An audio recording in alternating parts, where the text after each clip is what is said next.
आदाब, नमस्कार, सत श्री अकाल। एनवीएन के खास कार्यक्रम दिल्ली दर्पण में आपका स्वागत है। मैं हूं मुजफ्फर गजाली। आज हम जिस विषय पर बात करेंगे वो बहुत चर्चित विषय है और वो है दिल्ली दंगों में कपिल मिश्रा की भूमिका। हालांकि दिल्ली दंगों के कारण कई लोग अभी भी जेलों में हैं, कई मुकदमात का सामना कर रहे हैं, कई पर यूएपीए के तहत मुकदमा दर्ज हैं और उनकी जमानत की नौबत भी नहीं आई है।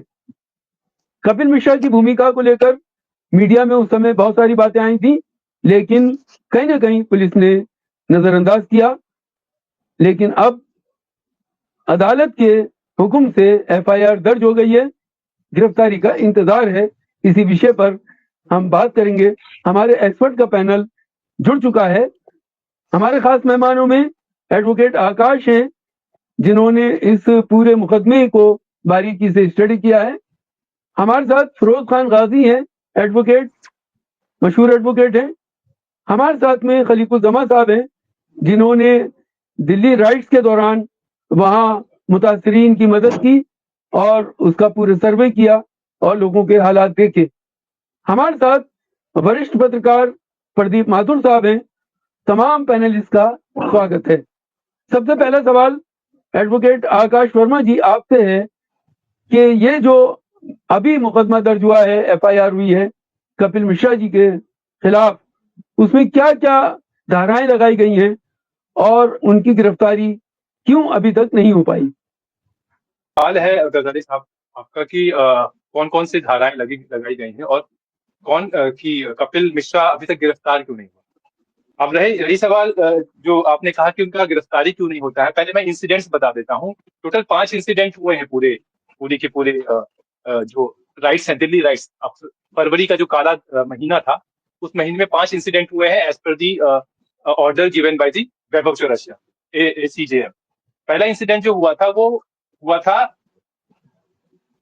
फरुखिया मस्जिद के पास, आर्सन का और लूटिंग का, 26 फरवरी को। मैं क्रोनोलॉजिकली नहीं बता रहा हूँ, एज पर द ऑर्डर बता रहा हूँ कि उन्होंने 5 इंसिडेंट डिसाइड किए हैं, जो 5 में से शुरू हो रहा है। 5, 4, 3, 2, 1। 5वां इंसिडेंट जो था वो 26 तारीख को हुआ था, 26 फरवरी को, आर्सनिंग का और लूटिंग का। चौथा इंसिडेंट हुआ था नर्सिंग होम से पत्थर फेंके गए थे, गोलियां चलाई गई। तीसरा इंसिडेंट हुआ था मॉस्क्यू, जो वहां पे मस्जिदें थी, जो टायर मार्केट था, वहां पे उन्होंने जो भी उपद्रवी थे उन्होंने आग लगा दी गई थी दंगा भड़काने के नियत से। वो था गोकुलपुरी थाना के अंतर्गत। जो दूसरा इंसिडेंट था वो था विक्टोरिया स्कूल की बस में आग लगा दी गई थी और जय श्री राम के स्लोगन लगाए गए थे, ताकि वहां की जनता, वहां की जो भी भोली भाली जनता है, जो हिंदुत्व को सर्वे सर्वा मानती है, उसकी आइडियोलॉजी को सर्वे सर्वा मानती है, उस उस जनता को भड़काने के लिए जय श्री राम के नारे लगाए गए और बसों में आग लगाई गई। ये दूसरा इंसिडेंट है। जो तीसरा जो पहला इंसिडेंट है, 5, 4, 3, 2। पहले इंसिडेंट की मैं बात कर रहा हूँ। जो पहला इंसिडेंट है वो करदमपुरी में हुआ था। इसमें मुस्लिमों की, दलितों की जो रेहड़ियां हैं उनमें आग लगा दी गई थी, उनको रोका गया था। और ये बेसिकली ये ही इंसिडेंट था जिसके बेसिस पे कपिल शर्मा लाइमलाइट में आया। कपिल मिश्रा लाइमलाइट में आया, कपिल मिश्रा पिक्चर में आया। अभी मैं आपको एक पैरा पढ़ के बताऊंगा, पेज नंबर 19 का, ऑर्डर के पेज नंबर 19 का, रॉज एवेन्यू कोर्ट के वैभव चौरसिया के ऑर्डर के पेज नंबर 19 का। उसमें क्लियरली ये बोला गया है कि द फर्स्ट इंसिडेंट, पहला इंसिडेंट जो 23 तारीख को हुआ था, इस प्रपोज एक्यूज नंबर 2 मतलब Kapil Mishra and his associates और उसके जो साथ के लोग थे, हैव ब्लॉक द रोड, उन्होंने रोड को ब्लॉक किया at Kardampuri, and have broken the cars of Muslim and Dalits wherein the police officials were hand in glove in the criminal enterprise of proposed accused number 1, which is Kapil Mishra, with DCP Ved Prakash Surya। ये para में clearly बोल दिया गया है कि Kapil Mishra is in hand in glove with the DCP Ved Prakash सूर्य। ये दोनों ने मिल करके किस तरीके से वहां पे दंगा भड़काया। एक तो मूक दर्शक था, एक मुखर था जो आग फैला रहा था, जो नफरती भाषण दे रहा था। तो इंसिडेंट 1 में कपिल मिश्रा का एक बहुत बड़ा एक क्रिमिनल जो एक्ट है, वो बहुत बड़ा क्रिमिनल एक्ट इंसिडेंट 1 में मौजूद। अब रही गजाली साहब के जो सवाल था कि कौन कौन से एक्ट लगे हैं, 302, 307, 341, 353, 395, 419, 420, 427, 436, 437, 452, 454, 468, 471। यूएपीए लगा हुआ है 13, 16, 17, 18। पीडीपीपी लगा हुआ है सेक्शन नंबर 3 और 4। पीडीपी मतलब ये prevention of damage of public property. इसके साथ साथ 186, 201, 212, 109, 114, 124A, 153A, ये सारे एक्ट, ये सारे ऑफेंसेस अगर किसी के साथ लग गए हो और अभी तक वो गिरफ्तार नहीं हुआ है, तो ये क्रिमिनल जस्टिस सिस्टम पे सवाल हो जाता है। So when it comes to the saving of the criminal justice system, we need to come to the picture. हमें उस वक्त पिक्चर में आना बहुत जरूरी है, क्योंकि सबसे जरूरी है क्रिमिनल जस्टिस सिस्टम को बचाना। क्योंकि अगर क्रिमिनल जस्टिस सिस्टम डाइल्यूट हो जाएगा from the power of the politician, of the power of any police instrumentalities, उस समय जो सिचुएशन होगी वो बहुत ही दयनीय हो जाएगी मानवता के लिए, इंसानियत के लिए। तो ये सारे सेक्शन लगने के बाद भी अगर वो मंत्री साहब अपने घर में आराम से बैठे हुए हैं, that means there is a problem with the judicial system, there is a problem with the police instrumentality. इसके साथ साथ ये सारे के सारे सेक्शन में 3 साल, 5 साल, 7 साल, 10 साल और उम्र कैद, लाइफ इंप्रिजमेंट तक की सजा है। फिर भी अगर उससे पूछताछ नहीं हो रही है तो कहीं ना कहीं आप समझ सकते हैं कि ये चीजें क्या हो रही है। 5 साल लग जाता है किसी को एफआईआर होने में, 5 साल। 167 कहता है कि अगर 2 महीने 3 महीने में अगर आपने अगर चार्जशीट नहीं फाइल की तो बेल मिलना तय हो जाता है। तो ये एक लिमिटेशन है। लेकिन अगर 5-5 साल तक एफआईआर नहीं हो रही है, किसी के एफआईआर में नाम ही नहीं इंक्लूड हो रहा, दैट मीन्स क्या हो रहा है? ये सवाल लगातार बरकरार है और बरकरार रहेगा। और मैं और कुछ आपको पढ़ के सुनाता हूँ। पेज नंबर आप कोशिश कीजिएगा, ये मैं आप सभी को ये शेयर भी कर दूंगा ये ऑर्डर, और इसलिए मैं स्पेशली इस पेज नंबर बता रहा हूँ कि आप सभी पढ़ें। आप सभी मुझसे जो बड़े हैं, आपके ज्यादा नेटवर्क से आपकी ज्यादा अप्रोचेबिलिटी है, लोगों तक पहुंचाएं, ये लोगों को पता होना चाहिए। अब पेज नंबर 26 क्या कहता है, मैं पढ़ के सुनाता हूँ। This court was under impression that the proposed accused number 2, मतलब Kapil Mishra, has gone along with interrogation. Proposed accused number 2 has uttered, मेरे सामने उस समय करीब 50-60 लोग थे मेरे साथ। दूसरी तरफ मुसलमान की करीब 500 से 700 लोगों की भीड़। जब कोई व्यक्ति अपने को अलग कर लेता है उस भीड़ से, अपने लोगों को अलग कर लेता है भीड़ से, उसके बाद उसका जो इरादा होता है मैं वो आगे बताता हूँ। What is required to be taken note of is that prosecution has bifurcated from pro CAA and anti CAA. Prosecution यानी कि पीपी साइड, पीपी साहब और उनके जो पुलिस वाले, उन्होंने ही बाइफरकेट किया कि तुम एंटी सीए हो और मैं प्रो सीए हूँ। It is imperative to note that it is not denied by the special court in FIR number 59 to 220 2020 crime branch any which required into larger conspiracy that the sum of the accused do not belong to Muslim religion, but proposed accused number 2 has not framed his statement under pro CA or anti CA, but rather दूसरी तरफ मुस्लिम with the distinction of us with them। जब आप भीड़ में खड़े होकर कह देते हो वो लोग हैं और हम लोग हैं, तो आपको क्लियरली ये दिखाता है, ये इरादा दिखाता है कि आप दो वर्गों में, जिसमें आपका एक वर्ग है और सामने वाले का एक वर्ग है, वहां दंगा भड़का रहे हो। This is something which is presume to be taken. इसे प्रिज्यूम किया जाना चाहिए जज के द्वारा। हालांकि मैटर ऑफ ट्रायल है, वो आगे देखा जाएगा। It is clearly established sites and required investigation to unearth the truth. The complainant complains also find credibility wherein he is referring to associate of proposed accused number 2, while as a whole appear on ground. While reading the interrogation, it turned out to be 50-60 people. As accused as number 2 as per his initial interrogation. This clearly qualifies a cognizable offense and is a matter of investigation. तो जज का ये line कह देना कि this is clearly a matter of cognizable offense and it is a matter of investigation means FIR तो होनी ही चाहिए। तो फिरोज गाजी साहब, आप इस पूरे मामले को किस तरह देखते हैं? जी, बहुत बहुत शुक्रिया आप लोगों का, खासतौर से आकाश का, कि उसने ऑर्डर को पढ़कर आप लोगों को बताया। मैं एक पूरा जिसको कहते हैं बर्ड आई व्यू दे रहा हूं, ये पूरा सिनेरियो हुआ क्या था।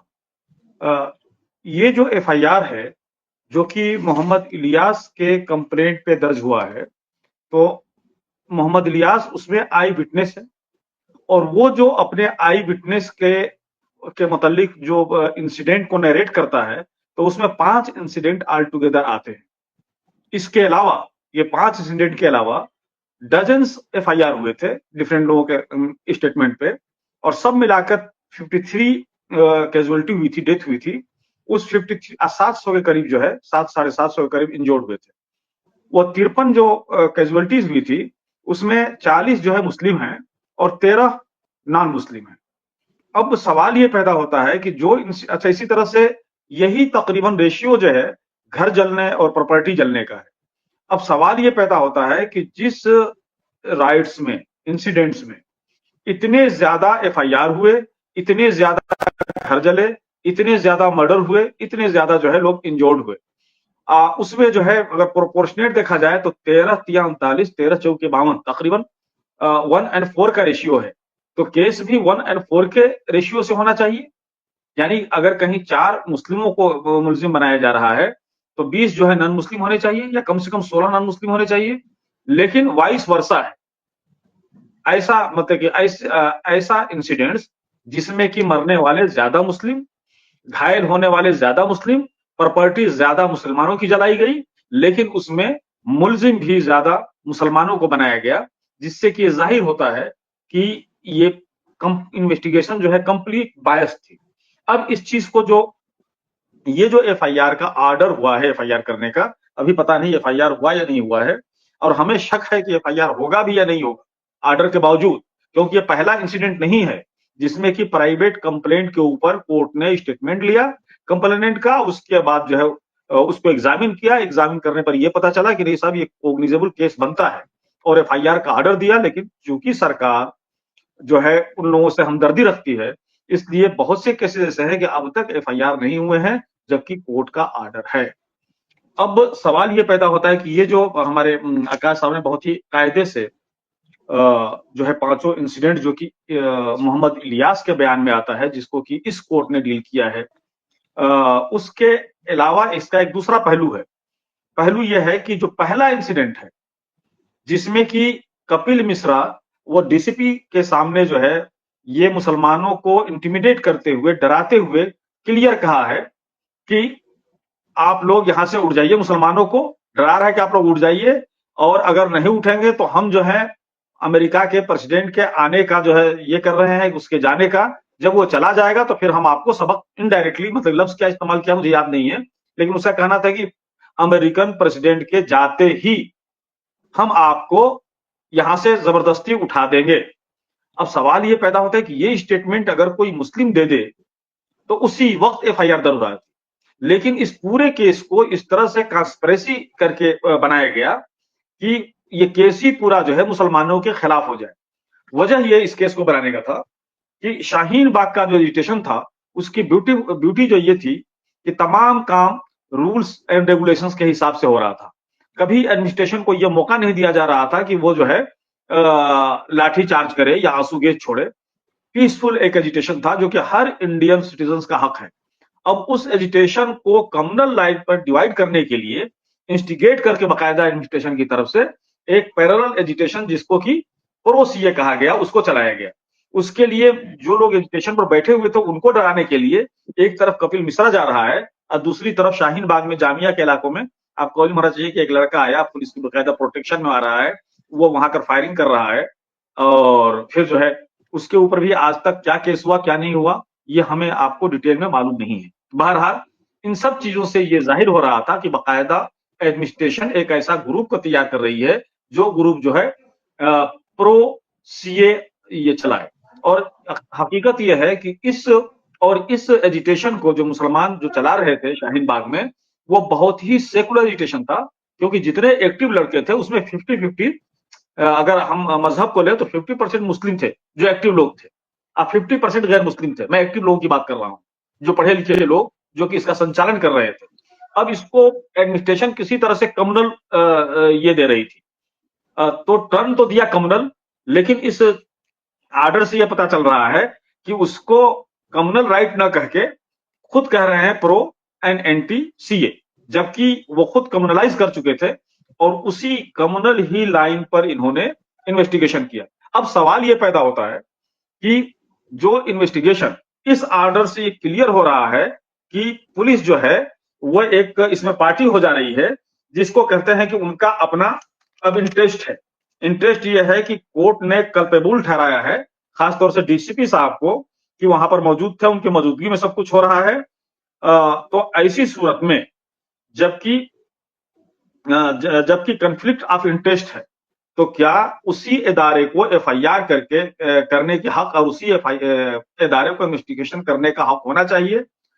कानून कहता है, ट्रांसपेरेंसी कहता है कि नहीं होना चाहिए, क्योंकि जहां डीसीपी रैंक के लोग जो हैं कल्पेबल हैं, तो जो उसके अंडर पुलिस ऑफिसर्स है वो लाजमी है कि उसी को रिपोर्ट करने हैं अपने इन्वेस्टिगेशन के। तो ये कभी भी एफआईआर होने के बाद भी फेयर इन्वेस्टिगेशन नहीं हो सकता है। ऐसे सिचुएशन में इस चीज को हायर कोर्ट को एग्जामिन करना चाहिए और हायर कोर्ट को किसी इंडिपेंडेंट एजेंसी से इसको इन्वेस्टिगेट करना चाहिए, या जिस तरह से Sikh right anti Sikh rights में जो मसला जो एक कमेटी बैठी थी या कमीशन बैठी थी, उसी तरह से कमीशन बैठाकर ये देखना चाहिए कि भारतीय जनता पार्टी के या आरएसएस के कौन कौन से लोग इन्वॉल्व हैं, ताकि उनके, हालांकि इस ऑर्डर में भी 3 लोगों को और नाम दिया है, 2 या 3 लोगों का, जो कि भारतीय जनता पार्टी के एमएलए रह चुके हैं या रहे हैं।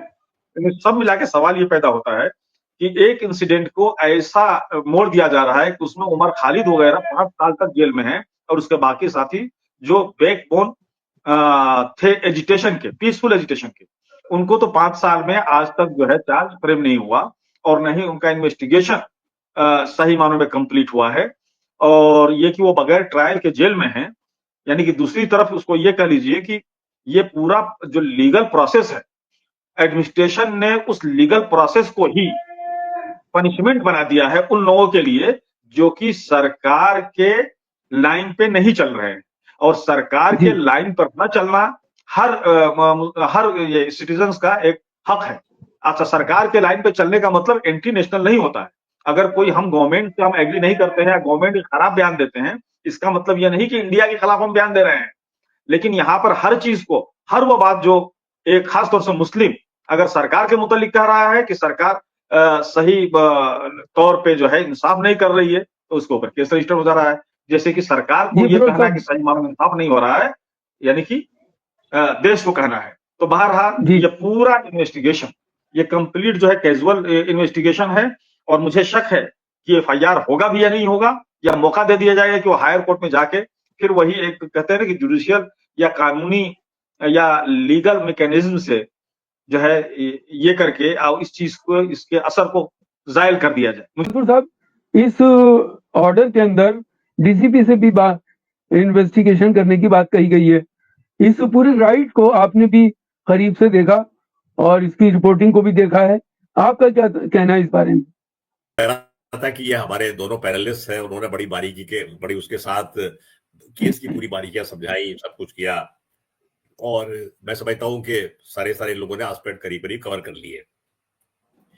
मैं कानून का विद्यार्थी रहा तो थोड़ा मुझे भी अंदाज इन बातों का सब है। जर्नलिज्म में भी इन बातों का, इस तरह के केसेस आते थे, उनके बारे में सोचा समझा लिखा पढ़ा जाता था, लेकिन मैं सारी चीज को बिल्कुल एक अलग नजरिए से देखना चाहता हूँ।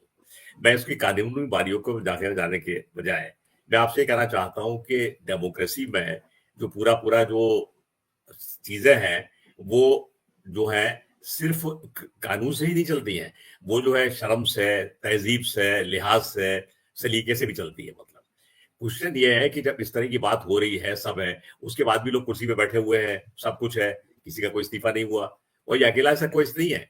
एक साहब ने कहा था कि मीटिंग में जाके कि गोली मारो सालों को, देश के गद्दारों को, वो कैबिनेट में मंत्री बने बैठे हैं। एक और साहब है, उनके बच्चे ने, लड़के ने बेकसूर लोगों को अपनी कार से कुचल दिया, उन्हें कोई वो नहीं हुई, उनके एग्जीक्यूशन की बात हुई लेकिन उनको एग्जीक्यूशन नहीं करने दिया गया, वो मंत्री बने रहे, मतलब ये सब है। तो सवाल ये कि जो पूरा जो सरकार है, ये वाली जो है, ये निजाम है, ये इतना इंसेंसिटिव है ऐसी चीजों के लिए कि कोई इस पे जो है कोई कान पे जू नहीं रंगती है। अच्छा, अब जब नहीं आप इस बारे में सेंसिटिव है, जब आपको पब्लिक ओपिनियन का ख्याल नहीं है, जब आपको एक पॉलिटिकल तहजीब का ख्याल नहीं है, तो फिर यह है कि फिर बातों से उम्मीद रखना कि भाई आप कानून की बात मानेंगे, उस हिसाब से चलेंगे, ये जो है, ये मैं समझता हूँ कि थोड़ी सी बात बेमानी से हो जाती है। ये जो रॉयट्स हुए दिल्ली के, इनका अगर आप बैकग्राउंड देखें तो इनका बैकग्राउंड क्या था, तो इस पे भी ध्यान दीजिए, मतलब क्यों हुए रॉयट्स। बैकग्राउंड ये था कि भारतीय जनता पार्टी भी किसी भी कीमत में दिल्ली में अपनी हुकूमत चाहती थी, किसी भी कीमत पे। उनके लिए बात बड़ी नागवार गुजर रही थी उनको कि सारे मुल्क का राज है, और जो भी क्या करना चाहिए, जो सेंट्रल जगह है, जो उसकी राजधानी है, वहां पर वो नहीं जीत पा रहे चुनाव, हार रहे हैं, बराबर ये है। तो उन्होंने पूरे इलेक्शन में पूरा अपने जान लगा दी। अगर आप याद करें उस जमाने की, तो किस तरह से इन्होंने प्रचार किया है, कितना इंटेंसिटी से किया है, यहाँ तक कि हमारे वो मिनिस्टर साहब लोगों के घर में जमीन में बैठे, खाना खाया, बात करी, सब कुछ किया, इसके बाद हार गए वो। तो पूरे जो रॉयट्स हुए उसकी खिसियात मिटाने के वजह से हुए, मतलब कोई उसकी कोई वजह ऐसी नहीं थी कि कोई बड़ा भारी कोई प्रोवोकेशन आया हो किधर से या कोई रीजन हो क्या हो, उसकी खिसियात मिटाने की वजह से ये पूरी वो कार्य हुई और जो आगे हुआ सो हुआ। मतलब अब बड़ी बात है कि पुलिस को उनके कंट्रोल में है तो पुलिस ने जो है इसमें उस तरह का प्रॉम्प्टनेस नहीं दिखाई देता और कोई दिखाते हैं, और कहीं कोई बात हो जाए तो पुलिस बिल्कुल तैयार हो जाती है खड़े होकर के। पुलिस की उसकी वजह से भी है, लापरवाही कही या मिली भगत की वजह से भी रॉयट्स पॉसिबल हुए। लेकिन जब ये चीज हो गई दिल्ली जैसे शहर में, तो जरूरत ये थी कि सरकार को जो है अगर जरा सी भी शर्म होती या कुछ होती तो उसको धरपकड़ करनी चाहिए थी, जो ऐसे लीडर्स थे उनको किनारे करना चाहिए था, और कम से कम उनको मंत्री तो नहीं बनाना चाहिए किसी भी हालत में। लेकिन जिस जिस आदमी ने ऐसी बात करी जो कि बिल्कुल ऑब्जेक्शनेबल थी, क्रिमिनल थी, उसको तो रिवार्ड दिया गया पूरा। तो आप इस हुकूमत से उम्मीद क्या करते हैं? इसे कैसे आप उम्मीद करते हैं कि जस्टिस के वो पे आएगी? मतलब अब एफआईआर हो गई है या होने वाली है जैसे लोग बता रहे थे, इसके बाद भी कोई गारंटी नहीं है कि इनको वो उठाया जाए।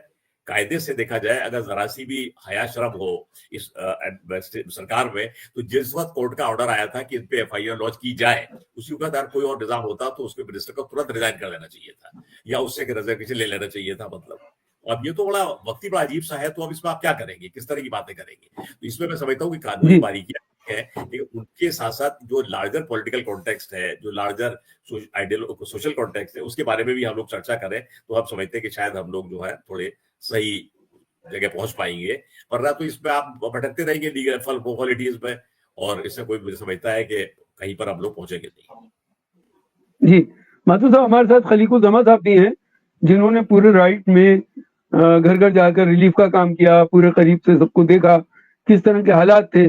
खलीकुज़्ज़मा साहब, आपने क्या महसूस किया और वहाँ क्या आपकी रिपोर्ट है जो वहाँ आपने इन्वेस्टिगेट किए? देखिए, अभी आपके सामने जो है वो दो एडवोकेट्स का जो है व्यू आया, एडवोकेट आकाश साहब और फिरोज खान गाजी साहब का, और फिर प्रोफेसर माथुर साहब का। उन लोगों ने लीगली बताया और आर्टिकल नंबर के हिसाब से बताया, और प्रोफेसर माथुर साहब ने भी उसको थोड़ा वास्ट वे में बताया। तो हमने जो वहाँ जाके अंदाजा लगाया तो उस वक्त तो क्या था कि बहुत ही डर और खौफ का आलम था लोगों में, और मिली जुली आबादी है, हिंदू भी है मुसलमान भी हैं। और जैसा कि अभी आपके सामने आ भी गया है डाटाज में कि मुसलमानों की दुकानें और मसाजिद ज़्यादा जो है वो जले, नुकसान ज़्यादा हुआ, मारे भी ज़्यादा गए। लेकिन इसका उल्टा हुआ कि एफआईआर भी उन्हीं पर ज़्यादा हुई, अरेस्टिंग भी उनकी ज़्यादा हुई। हमने वहाँ जाके देखा कि लोगों से बातचीत में भी, हिंदुओं से ही बात की हमने, हिंदू भाइयों से अपने, और मुसलमानों से बातचीत की। एक बात तो यह अंदाज़ा हुआ कि लोकल के लोगों का आपस में कोई झगड़ा नहीं था। पहली बात तो यह है कि इसके पहले भी दंगे में होता रहा है, कोई पड़ोसी किसी का दुश्मन बहुत ज़्यादा तो हमको नज़र नहीं आया। सबने कहा कि बाहर के लोग थे, आउटसाइडर थे। अब ये हुकूमत का, प्रशासन का काम है ये कि वो पता लगाए भाई कौन लोग हैं जो बाहर से आते हैं और इस तरह से आग लगाते हैं और जलाते हैं, और आखिर उनकी छत्र छाया किसकी छत्र छाया में है वो। भाई एक आदमी अपने घर से, एक दो आदमी भी मोहल्ले में आउटसाइडर दिख जाएं, और ना कि सैकड़ों हज़ारों लोगों ने ये तक बताया कि 3000 लोग तकरीबन रहे होंगे, बाहर के आउटसाइडर रहे होंगे। एक बात तो ये नज़र आई कि लोगों का आपस में ना झगड़ा था। तो इसके पहले भी बहुत से दंगों में हमने देखा हुआ है, तो 95% हिंदू मुसलमान दंगा तो बहरहाल नहीं होता है। तब यूपी बिहार वगैरह जितने दंगे हुए, जो भी कम्युनिस्टी कहती है 50,000 60,000 जितने भी दंगे हुए, उनमें आपस में मोहल्ले वालों का कोई खास झगड़ा नहीं होता है। अगर झगड़ा होगा तो भाई थोड़े बच्चे लड़ेंगे, कोई शराबी लड़ जाएंगे तो 5 मिनट में खत्म हो जाएगा। ऐसा नहीं होता कि इलाके का इलाका जला दिया जाए, ऐसा नहीं होता है। एक बात तो ये नजर आई। दूसरी बात ये नजर आई कि जो लोग आए थे बड़े वेल ट्रेंड थे। झगड़े में तो क्या होता है, पत्थर मार दिया, डंडा मार दिया, कुछ कर दिया। अब जैसे भाई पता नहीं किसने उनको ट्रेंड किया, क्या किया, कि मिसाल के तौर पे वो जब कहीं किसी घर में घुसते थे, तो ये मैं तो पहली बार ऐसे देखा हुआ कि भाई आदमी जो झगड़े में शामिल नहीं होना चाह रहा है तो दरवाजा बंद कर लेगा। और आदमी झगड़ा तो थोड़ी है, हिंदुस्तान में शांति प्रिय लोगों की तादाद ही ज्यादा है। ये सियासी जो दंगाई हैं, जो अपनी राजनीति की रोटियां सेंक रहे हैं, जिनके पास बेरोजगारी, भुखमरी और ये सब पे मुद्दा ही नहीं है हिंदू मुस्लिम के अलावा, तो उन्होंने बाकायदा लोहे तक के गेट तोड़े, डबल गेट थे वो तोड़े। तो वो तोड़ने की ट्रेनिंग कहाँ से थी उनके पास, वो क्या औजार लेके आए, गेट कैसे तोड़ डाला उन्होंने। हर जगह कहानी थी कि गेट उनको बंद मिला और वो गेट तोड़ने में कामयाब हुए, मतलब इतने एक्सपर्ट थे वो कि गेट उन्होंने तोड़ा। इसके अलावा हमने जाके देखा तो ये भी देखा कि जाने के बाद अपना, देखिए दंगे झगड़े में कुछ आदमी होश नहीं रहता है, कौन किसे मार रहा हो, झगड़ा बड़ी जल्दी खत्म भी हो जाता है। झगड़ा चलता वलता नहीं, अगर पीछे से कोई नहीं है, उसके कोई प्लानिंग मंसूबा नहीं है, तो झगड़ा खत्म हो जाता है। चलते टाइम एक मकान में जब वो लूट मार करके, बाहर ट्रक रखा हुआ है, सामान भर लिया, उसके बाद जब वो छत से कूद के दूसरे मकान में जाते थे, तो जाने से पहले ये कोई वेल ट्रेंड आदमी कर सकता कि गैस का सिलेंडर खोल देते थे। ये दिमाग में कैसे आ गया भाई? दंगाई झगड़ा अगर होता है मोहल्ले पड़ोस का, ये दिमाग में नहीं आएगा किसी के, हर जगह वही कहानी। जो जाते टाइम पहले नहीं खोलते थे, इतना उनके दिमाग में था, पहले खोले खुद मारे जाएंगे। चलते टाइम वो गैस का सिलेंडर गैस खोल देते थे, तब वो दूसरे मकान में सीढ़ी से कूद के कैसे भी एंटर करते थे, जब तक ये मकान जलता था, फिर वो सिलेंडर भी फट जाता था। तो लेंटर टूटे देखे हमने, दीवारें फटी हुई देखी, मस्जिद की दीवारें टूटी हुई देखी, पंखे जो है जले हुए देखे। और एक जगह तो पार्किंग में गाड़ियां खड़ी थी, कार। अब कार कोई किताबों की लाइब्रेरी थोड़ी है, कोई कागज थोड़ी है, कोई प्लास्टिक ऑफिस की फाइलें थोड़ी है, ऐसी जली थी बाइकें और कारें कि ऐसा लगा था कागज जलता हो। उसको जलाने का मटेरियल कहाँ से आया? उस लोगों ने कहा कि भाई गुजरात में यही इस्तेमाल हुआ, तो मैं तो गुजरात गया नहीं था देखने के लिए। कुल मिला के वो ऐसे जले हुए थे, एक एक बाइक और कारें पार्किंग में अगर 10-20-30 जैसे 1,500 रुपए किराए पे लेके खड़ा कर लेते हैं, पूरी तरीके से जली थी। तो साफ अंदाजा हो रहा है कि वेल प्लांटेड हो तो नहीं होना चाहिए, बहुत ही गलत है। और सितमजरी भी उसके ऊपर ये कि भाई जो बाहर से लोग आए, जिन्होंने इस तरह की हरकतें की, जिन्होंने दुकानें जलाई, कारें जलाई, बाइकें जलाई, मस्जिदों में हमले किए, शराब भी पी हुए थे, माल भी लूटा और कुछ लोगों को मारा भी, लेकिन बजाय इसके कि जो लोग आए थे उनका इन्वेस्टिगेशन होता, जैसा कि अभी बाकी हमारे पैनलिस्ट कह रहे थे कि एक डेमोक्रेटिक राइट है। भाई हुकूमत ने एक, ऐसा नहीं है, देखिए हमें ध्यान रखना चाहिए सभ्य समाज में, हुकूमत ही देश के बारे में सबसे अच्छा सोच रही है, ऐसा नहीं है। संभ्रांत नागरिक एक से एक पढ़े लिखे लोग हैं, social activist, education, political activist, human right activist मौजूद हैं इस देश के अंदर। जरा शॉर्ट वो ये अच्छा करिए सोच सकते हैं। खलीफुल साहब, आपका हाँ, कहने के लिए तो बहुत ये कुछ है, देखा लेकिन मेरे पास जी, तो टाइम ये खत्म हो वहां रहा पर है देखा मेरा। होगा कि भाई कार्रवाई उन पर होना चाहिए। उल्टा जो एनआरसी के धरने में बैठे थे, आपने कार्रवाई उन पर कर दी, उनको दंगों का जिम्मेदार बना दिया कि ये जो, यानी अभी बताया आधे आधे हिंदू मुसलमान सब थे उसके अंदर, तो वो लोग ही जिम्मेदार हैं। मतलब जो मुसलमान बैठे थे वही लोग जो है बुला रहे हैं कि बाहर से आओ इन मुसलमानों को मारो। तो बात बिल्कुल समझ के बाहर है। एनआरसी से क्या इसका ताल्लुक हो गया कि साहब, वो तो जो दंगाई जो जिम्मेदार हैं, कहीं कोई भड़काऊ भाषण रागनी तिवारी कर रही है, कहीं गोली मारो सालों को, कहीं कपिल मिश्रा कुछ बोल रहे हैं और बाहर के लोग आ गए, तो उनकी जांच होनी चाहिए थी, बजाय इसके जो लोग यहाँ डेमोक्रेटिक राइट इस्तेमाल कर रहे थे उनके गिरफ्तारी हुई, उनकी बेल तक नहीं हो रही। जी तो बहरहाल जी ये बहुत ही जी गलत है। खलीफुल साहब, मैं आता हूँ आपके पास। जी, हमारे ओके। साथ एनवीएन के चीफ एडिटर सलीम खान साहब हैं। सलीम साहब, मेरा टाइम खत्म हो रहा है, मेरी आखिरी टिप्पणी आपसे मैं लेना चाहता हूँ। मुख्तसर मैं ये कहना चाहता हूँ कि एक मशहूर शेर है, जो चुप रहेगी ज़बान खंजर लहू पुकारेगा आस्ती का। 2020 का मामला है, 2025 में कोर्ट ये कह रहा है कि भाई इसके ऊपर जो है वो एफआईआर दाखिल करो। तो मुझको खुशी है कि कम से कम कोर्ट आज ये कह रहा है, इसलिए कि उस वक्त भी जस्टिस मुरलीधर ने ये बात कही थी कि हम 1984 को दोहराना नहीं चाहते। अब ये दंगा हो रहा है और उन्होंने 4 लोगों का नाम लिया था, कपिल मिश्रा, अनुराग ठाकुर, परवेश वर्मा और अनुराग वर्मा, और पुलिस से कहा था कि इन लोगों पे कब जो है वो एफआईआर आप दाखिल कर रहे हैं, इनको कब गिरफ्तार कर रहे हैं। अब उनके ये कहने का, उनको वीडियो दिखाई गई थी, इस लिहाज से उन्होंने कहा, उसका जो सरकार ने उसके ऊपर एक्शन लिया वो ये है कि जस्टिस मुरलीधर जो है वो ट्रांसफर कर दिए गए रातों रात। वो तीसरे नंबर के जज थे दिल्ली हाई कोर्ट में, उनको रातों रात जो है वो हरियाणा पंजाब में ट्रांसफर कर दिया गया। उसके बाद वो दिल्ली नहीं आए, उनको जो है वो सुप्रीम कोर्ट में होना चाहिए था, यहां तक कि वो उड़ीसा में जाकर के रिटायर हुए।